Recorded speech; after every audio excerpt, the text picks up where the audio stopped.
ka-lighthouse, pumunta ang aming team ngayon dito sa FAMI Laguna dahil magpapa-change oil ang ating ka-lighthouse ng kanilang Shark Pro generator. Ang una nating ginawa ay naglagay tayo ng oil flushing.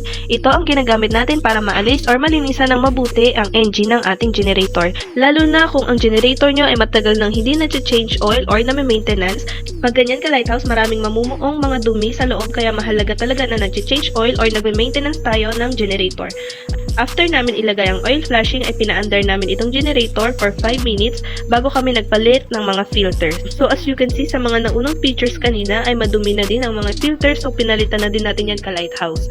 Next natin ginawa ay nag-alis na tayo ng oil dun sa engine. So dito makikita nyo na sobrang dumi na ng oil. Pag ganyan ka-lighthouse, expect nyo na madaming dumi ang nasa loob kaya kailangan talaga natin gumamit ng oil flushing para matanggal lahat ng dumi na namuo. Sobrang swerte nga ng ating ka-lighthouse dahil walang naging major damage itong hindi nila pagpapalit ng oil. Dahil pag nagkataon, mas malaki rin yung magiging gastos nila dahil baka hindi lang oil or mga filters ang kailangan palitan sa generator nila.